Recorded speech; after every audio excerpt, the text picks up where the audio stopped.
Selamat berjumpa kembali. Pada kesempatan ini saya akan sharing tentang hasil suatu penelitian atau suatu karya ilmiah dengan judul Implementasi Penjaminan Mutu dalam Menghadapi Globalisasi, Analisis dan Rekomendasi, bukan studi kasus.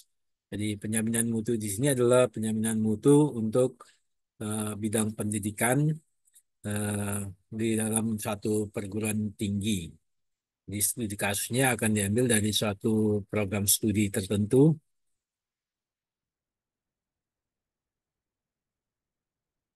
Pendahuluan pada saat ini adalah globalisasi, di mana pada globalisasi itu adalah produk menjadi suatu tujuan utama dari customer, di mana customer menginginkan produk yang berkualitas. Untuk itu, maka produk itu harus ada eh, suatu penjamin bahwa produk itu berkualitas. Demikian juga dengan pendidikan.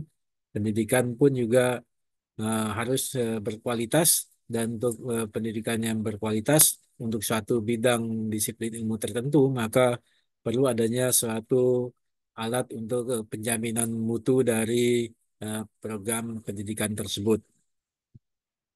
Nah, di Indonesia ada yang digunakan ya pada saat ini adalah ketika penelitian ini dilakukan pada tahun 2014, itu adalah evaluasi mutu internal. Jadi ini adalah bagaimana cara untuk mengevaluasi suatu program studi sehingga tetap bermutu, dan ini dasarnya adalah dasar tentang standar nasional, pendidikan nasional, dan kemudian diperkuat dengan EMI atau evaluasi mutu internal ini, yang tadinya ada 8 standar kemudian ditambah menjadi 11 standar. Ya, gunanya adalah untuk mengawasi penyelenggaraan perguruan tinggi dalam perguruan tinggi itu sendiri, sehingga terjadinya apa continuous improvement, peningkatan yang terus-menerus.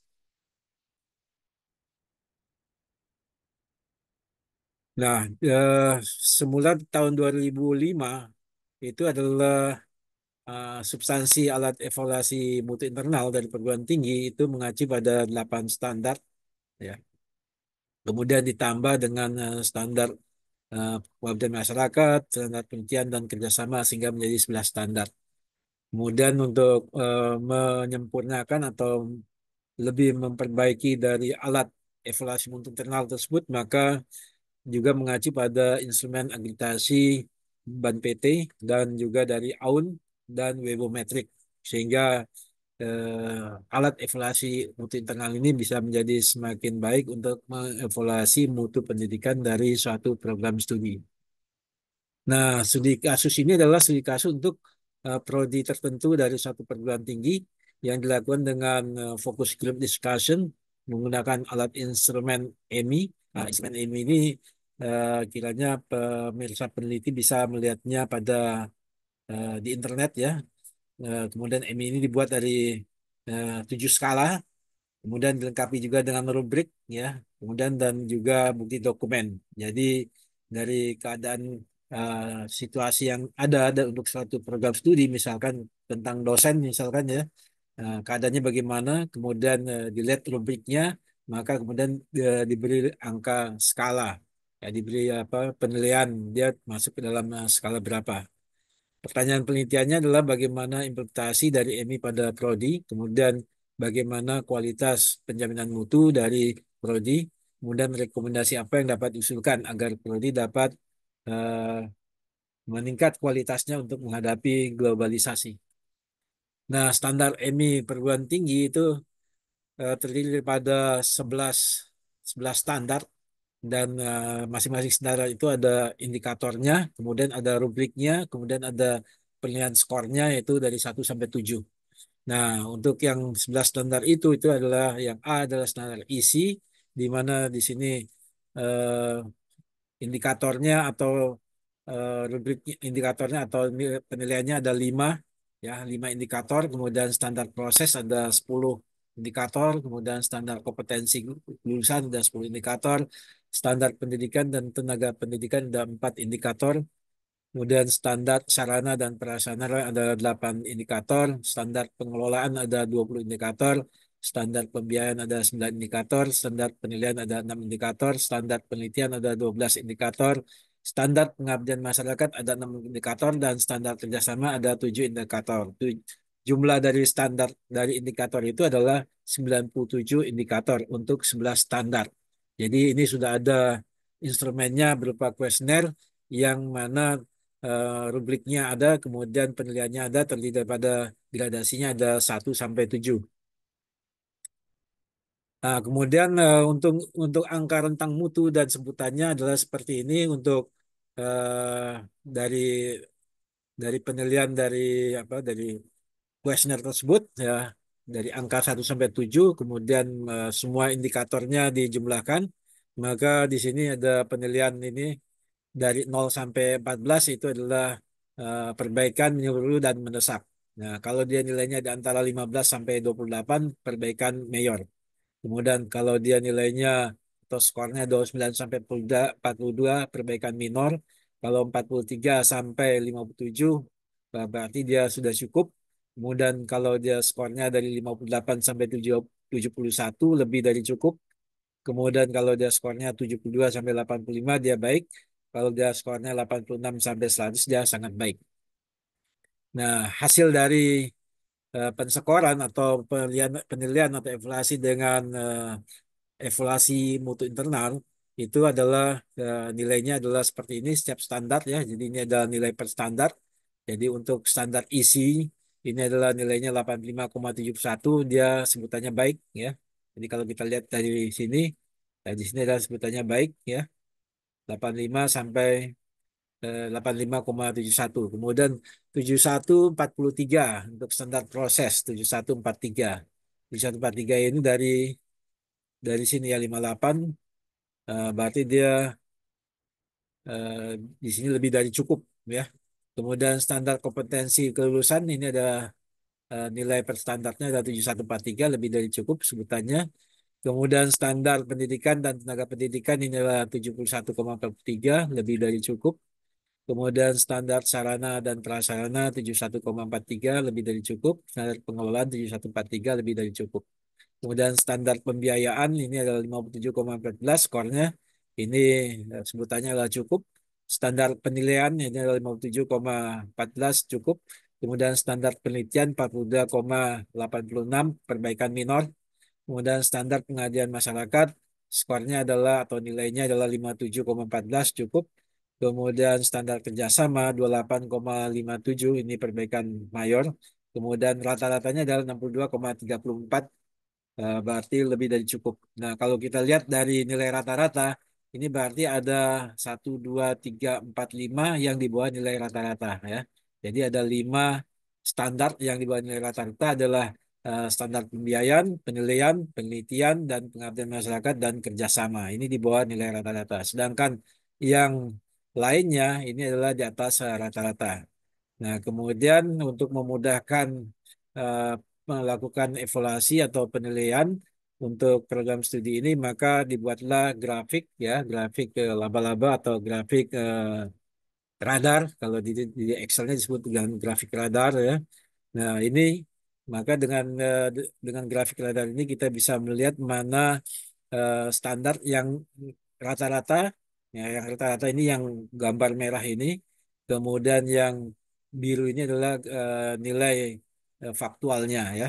Jadi ini dengan menggunakan grafik laba-laba atau grafik radar ini kita bisa melihat mana standar yang di atas rata-rata dan di bawah rata-rata. Pada kasus ini adalah yang di atas rata-rata adalah di sini ada standar isi, standar proses, standar kompetensi, standar pendidikan dan tenaga pendidikan, standar sarana dan prasarana, dan standar pengelolaan itu di atas rata-rata.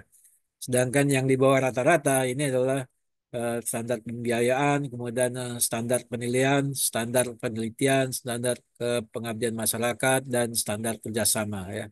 Oleh karena itu yang 5 ini perlu adanya suatu peningkatan atau pembinaan atau adanya suatu usaha untuk bisa ditingkatkan sehingga kelima standar yang di bawah rata-rata ini bisa lebih baik lagi semester depan atau di tahun ke depannya, ya, atau 5 tahun ke depan atau 4 tahun ke depan, ya. Nah, kemudian rekomendasinya, rekomendasinya ini dari 6 standar yang sudah di atas rata-rata itu, di mana untuk standar isi, rekomendasi untuk kasus ini adalah prodi harus lebih efektif dan kreatif dalam pengembangan kurikulum. Kemudian untuk standar proses, membangun usaha akademik yang kondusif, ya. Kemudian yang standar kompetensi kelulusan, meningkatkan, mengefektifkan pertemuan dengan alumni. Kemudian untuk standar pendidik dan tenaga kependidikan, perguruan tinggi memberi dukungan sarana dan prasarana serta menetapkan pedoman, memberikan dukungan untuk studi lanjut, terutama untuk tenaga kependidikan dan juga eh, dosen, ya. Kemudian standar sarana dan prasarana meningkatkan e-library, pengadaan buku, membuat laboratorium membuat laboratorium perbankan dan laboratorium lainnya. Kemudian misalkan laboratorium corporate untuk pembelajaran. Kemudian untuk standar pengelolaan, ini adalah dengan mengintensifkan promosi dan sekaligus melakukan bimbingan karir. Nah, untuk 5 standar yang di bawah rata-rata, ini adalah untuk standar pembiayaan, prodi diberi keleluasaan pengelolaan anggaran serta mendirikan unit bisnis. Jadi, rekomendasi ini sebetulnya tergantung situasi kondisi dari prodi yang dievaluasi oleh evaluasi mutu internal, ya. Jadi ini ya contoh saja untuk rekomendasi dalam penelitian ini.